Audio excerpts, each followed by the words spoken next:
Ternyata ketika kita galbay Shopee selama 1 tahun bisa auto lunas. Nah, di sini saya mau bahas buat teman-teman semuanya. Assalamualaikum warahmatullahi wabarakatuh teman-teman semuanya. Pada kesempatan video kali ini saya ingin membahas tentang dari pertanyaan teman-teman semuanya yang menanyakan tentang masalah galbay Shopee ini khususnya ya. Jadi ada informasi dan juga berita katanya ketika kita itu berhasil galbay Shopee selama 1 tahun, hutang kita bisa auto lunas. Nah, di sini saya mau bahas buat kalian karena memang menjadi hal yang menarik juga. Apakah benar hal seperti itu? Apakah memang Shopee itu mengincar dikirimin paket COD terus jadi dihitung terus kemudian hutang kita jadi lunas gitu? Di sini saya mau bahas ya karena banyak yang menanyakan juga terhadap masalah galbay Shopee ini. Oke, jadi banyaknya pertanyaan galbay Shopee ini yang saya pengen jawab juga yaitu tentang kalau Shopee itu udah nggak ada di lapangannya ya teman-teman semuanya. Terus kemudian yang kedua, apakah Shopee itu bakal ngirim paket COD? Sebenarnya itu tidak benar karena ya nggak bisa juga gitu kan, nanti seller yang dirugikan bukan Shopee-nya gitu. Terus kemudian yang ketiga ini yang mungkin agak sedikit seru juga yang pengen saya bahas yaitu tentang masalah ketika kita galbay Shopee selama 1 tahun itu bisa auto lunas. Jadi kalau kata saya ini berita yang tidak benar teman-teman. Kenapa? Karena kalau misalkan hutang kita selama 1 tahun ini bisa auto lunas, ya enak gitu kan. Kita galbay aja sebanyak-banyaknya Shopee, terus kemudian kita minjem lagi gitu kan, itu nggak bisa teman-teman. Nah, jadi kenapa kok bisa seperti itu? Karena hutang itu selamanya kalau misalkan kita belum bayar gitu ya, itu pasti akan tetap ada.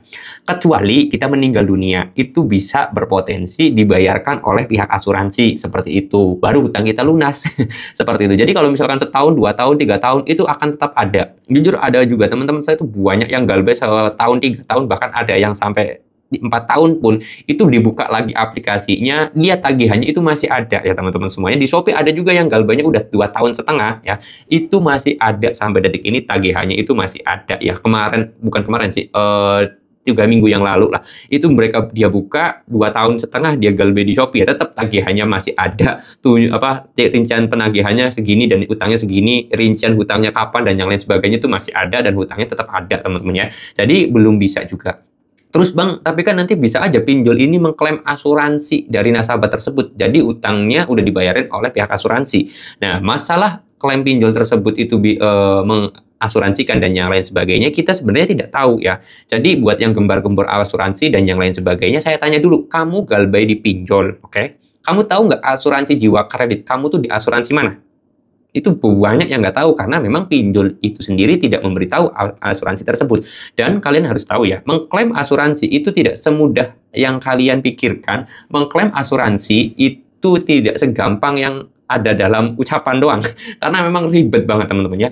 Contohlah asuransi kecelakaan mobil gitu ya, mobilnya kebaret, buat kalian mungkin punya kendaraan, terus kemudian ada asuransi gitu kan, susah banget ngeklaimnya. Itu pun harus bayar sekian. Nah, begitu juga masalah pinjol. Ketika asuransi hidup, asuransi kerja, dan yang lain sebagainya juga itu agak susah. Kecuali mungkin asuransi ini ya, asuransi kesehatan mungkin agak sedikit mudah. Seperti itu ya. Jadi kalau menurut saya, benar atau tidak ketika kita galbay Shopee selama 1 tahun bisa auto lunas, itu nggak bisa ya. Ujuk-ujuk lunas gitu, nggak ada. Kecuali kita memang udahlah galbay aja selamanya gitu ya. Sudah, kalian ya dianggapnya lunas gitu aja karena memang kalian sudah nggak ada tuntutan lagi untuk pengen bayar seperti itu, oke? Tapi itu kan hak kalian, itu pilihan kalian. Ada juga yang pengen suatu saat pengen ngambil KPR mungkin kan nanti biar nggak mau sulit. Ada juga yang nanti kedepannya pengen kredit motor atau kredit mobil gitu kan, pengen dilunasin utang pinjolnya, itu terserah kalian, hak-hak kalian. Yang paling terpenting adalah saya sendiri selalu bilang jangan memaksakan bayar hutang pinjol dengan cara gali lubang tutup lubang atau membayar pinjol dengan pinjaman yang lain. Itu hal yang sangat saya larang ya. Kalau masalah mau bayar atau tidak, itu adalah hak dan prerogatif teman-teman semuanya. Oke, saya mau tutup dulu video ini dengan kata Assalamualaikum warahmatullahi wabarakatuh.